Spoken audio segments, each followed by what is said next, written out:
Hello friends, स्वागत है आप सभी का आपके अपने चैनल लेट्स रिवीजन में। रोज़ की तरह फिर मैं एक न्यू क्लास के साथ आप लोग के साथ यहाँ पे प्रश्नों को शेयर करूँगी। आज के जो सवाल है वो थोड़ा सा कठिन है, तो इन सारे सवाल को करने की कोशिश करिएगा और देखिएगा कि आपके सवाल जो हैं वो कितने सही हो रहे हैं। अपने सवाल को यहाँ से स्टार्ट कर लेते हैं। सवाल ये कह रहे हैं कि अपने चिंतन में अवधारणात्मक परिवर्तन लाने हेतु शिक्षार्थियों को सक्षम बनाने के लिए शिक्षिका को क्या करना चाहिए। पहला ऑप्शन ये कह रहा है कि उन बच्चों को पुरस्कार देना चाहिए जिन्होंने अपने चिंतन में परिवर्तन किया है। अगला कह रहा है कि बच्चों को स्वयं चिंतन करने के लिए हतोत्साहित करना चाहिए कि वे शिक्षिका को सुने और उसका अनुपालन करें। अगला कह रहा है व्याख्यान के रूप में व्याख्या देनी चाहिए। में लिखा है कि अस्पष्ट और आश्वस्त करने वाली व्याख्या देनी चाहिए, शिक्षार्थियों के साथ चर्चा करनी चाहिए। पहले तो आपको ध्यान से प्रश्नों को पढ़ना। अपने चिंतन में अवधारणात्मक परिवर्तन लाने हेतु शिक्षार्थियों को सक्षम बनाने के लिए एक शिक्षिका को क्या करना चाहिए। पुरस्कार देना चाहिए, बिल्कुल नहीं। इसमें लिखा है कि हतोत्साहित करना चाहिए। इसमें लिखा है कि व्याख्यान के रूप में व्याख्या देनी चाहिए, तो बिल्कुल नहीं। तो ये तीनों ऑप्शन आपके गलत हो जाते हैं। तो जो आपका बच जाएगा फोर्थ, यही आपका आंसर हो जाएगा। यानी अस्पष्ट और आश्वस्त करने वाली व्याख्या देनी चाहिए, शिक्षार्थियों के साथ चर्चा करना चाहिए। यहाँ पे व्याख्या के साथ चर्चा भी आ गया तो ये ज़्यादा अच्छा है, तो यही आंसर आपका यहाँ पे ठीक हो जाएगा। अब इस प्रश्न को और बेहतर आप समझ पाए इसलिए व्याख्या जरूरी है। शिक्षार्थियों के चिंतन में जो अवधारणात्मक परिवर्तन है उसको लाने के लिए यह आवश्यक है कि शिक्षक द्वारा कक्षा कक्ष में जो दिया गया व्याख्यान है वो स्पष्ट हो, जिसे विद्यार्थी जो आसानी से ग्रहण कर सके, तथा शिक्षक विद्यार्थी का जो संबंध है वो सहज, ताकि विद्यार्थी के मन में जो शंका हो उसका समाधान हो सके। शिक्षक एवं विद्यार्थी के मध्य विषय संबंधी चर्चा में विद्यार्थी को स्वयं को क्या मिले, सहज अनुभव कर सके।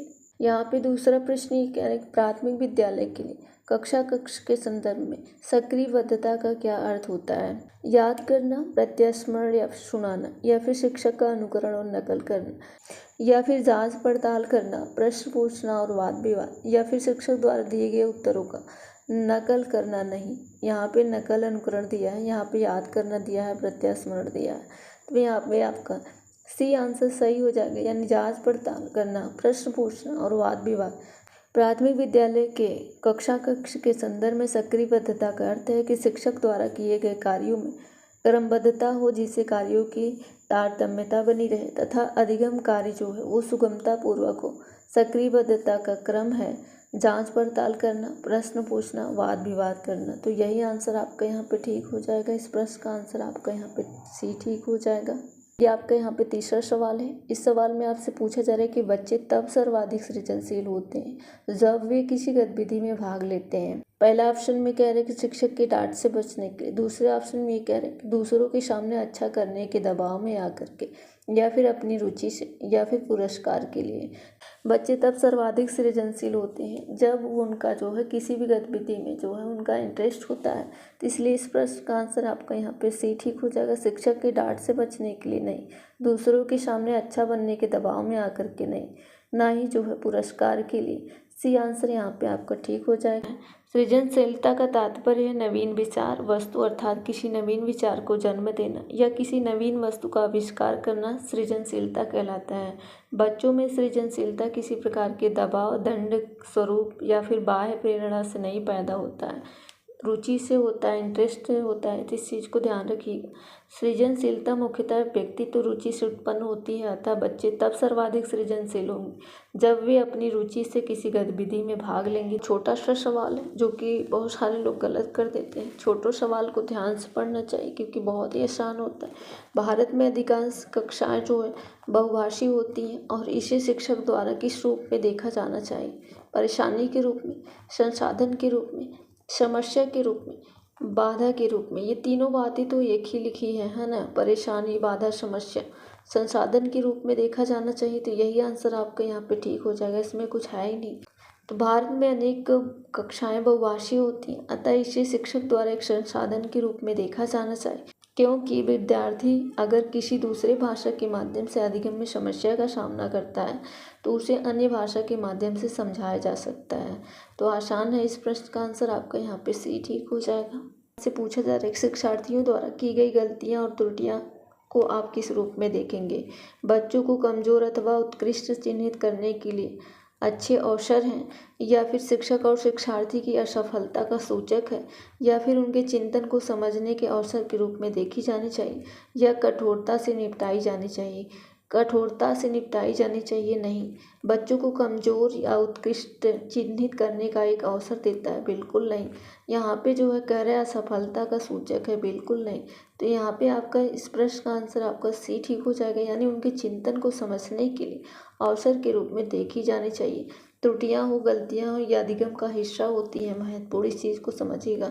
शिक्षार्थी द्वारा जो दी गई गलती है, त्रुटि है, उनके चिंतन को समझने का अवसर के रूप में देखा जाना चाहिए, क्योंकि विद्यार्थियों द्वारा की गई गलतियां शिक्षक विद्यार्थी समस्याओं की पहचान कर सकता तथा सही दिशा निर्देश के द्वारा विद्यार्थियों की समस्या का समाधान कर सकता है, जो विद्यार्थियों के शैक्षिक परिपक्वता में हेल्प करता है, सहायता प्रदान करता है। तो इसलिए इस प्रश्न का आंसर आपका यहाँ पे सी ठीक हो जाएगा। बच्चे जो होते हैं सक्रिय ज्ञान निर्माता तथा नन्हे वैज्ञानिक है, जो संसार के बारे में अपने सिद्धांतों की रचना करते हैं। ये लाइन किसने दिया है? स्किनर ने दिया है, पावलोव ने दिया है, पियाजे ने दिया है, या फिर आपका यूंग ने दिया है? तो पियाजे ने दिया है, तो इसलिए इस प्रश्न का आंसर आपका यहाँ पे डी ठीक हो जाएगा। जीन पियाजे के अनुसार बच्चे सक्रिय ज्ञान निर्माता तथा नन्हे वैज्ञानिक होते हैं, जो संसार के बारे में अपने सिद्धांतों की रचना करते हैं। डीपी का जो सबसे महत्वपूर्ण चैप्टर है वो आपका वृद्धि एंड विकास है, तो उससे मैंने एक प्रश्न लिया है। मैं ये आशा करूँगी कि इस प्रश्न का आंसर आप सही करेंगे। इस प्रश्न में आपसे पूछा जा रहा है कि विकास के लिए निम्नलिखित में से कौन सा कथन उचित है, ये चीज़ आपको यहाँ पर बताना है। विकास जन्म के साथ प्रारंभ होता है और समाप्त होता है।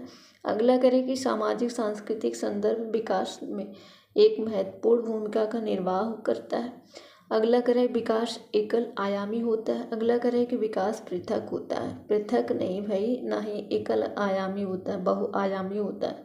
तो ये दोनों ऑप्शन आपके गलत हैं। विकास जन्म के साथ प्रारंभ होता है, बिल्कुल प्रारंभ होता है, लेकिन जन्म से मृत्यु तक चलता है, ये कह रहा है कि समाप्त होता है। इसलिए इस प्रश्न का आंसर आपका यहाँ पे बी ठीक हो जाएगा। यानी जो विकास सामाजिक सांस्कृतिक संदर्भ विकास में एक महत्वपूर्ण भूमिका का निर्वहन होता है। विकास एक सतत चलने वाली प्रक्रिया जो मनुष्य के जन्म से लेकर के मृत्यु तक चलती है, होम टू टोम चलती है। इस चीज़ को याद रखिएगा। विकास कई प्रकार से होते हैं। शारीरिक विकास होता है, यानी फिजिकल डेवलपमेंट होता है, मेंटल डेवलपमेंट होता है, सोशल डेवलपमेंट होता है। इस चीज़ को ध्यान रखिएगा। सामाजिक एवं सांस्कृतिक संदर्भ में विकास में महत्वपूर्ण भूमिका का निर्वाह होता है, तो इसलिए इस प्रश्न का आंसर आपका यहाँ पे बी ठीक हो जाएगा। वाइगोस्की से हर बार एग्जाम के अंदर प्रश्न आते हैं, तो वाइगोस्की से मैं यहाँ पे करवा देती हूँ। वाइगोस्की के अनुसार बच्चे सीखते हैं जब पुनर्बलन प्रदान किया जाता है, जब परिपक्व होने से, या फिर जो है अनुकरण से, या फिर वयस्कों और समवयस्कों के साथ परस्पर क्रिया करके। तो इस प्रश्न का आंसर आपका यहाँ पे डी ठीक हो जाएगा। पुनर्बलन से नहीं, परिपक्वता से नहीं, अनुकरण से नहीं। तो वाइगोस्की के अकॉर्डिंग देखा जाएगा तो इनका मत था कि बालक में संज्ञानात्मक शक्तियों का विकास जो होता है दो कारकों से होता है। प्रथम जो है वो सामाजिक कारक है, द्वितीय जो है वो भाषा है। इन्हीं दोनों कारकों से बालक में सीखने की प्रक्रिया आगे बढ़ती है। इसका आंसर आपको कमेंट बॉक्स में करना है। कोहल वर्ग ने प्रस्तुत किए हैं संज्ञानात्मक विकास के चरण, शारीरिक विकास के चरण, या फिर संवेगात्मक विकास के चरण, या फिर नैतिक विकास के। तो इस प्रश्न का आंसर आप कमेंट बॉक्स में करिएगा। अगर आप हमारे चैनल पर नए हैं, चैनल को सब्सक्राइब करना ना भूलिएगा। अगर ये वीडियो आपको अच्छे लगते हैं तो इस वीडियो को लाइक कर दीजिएगा।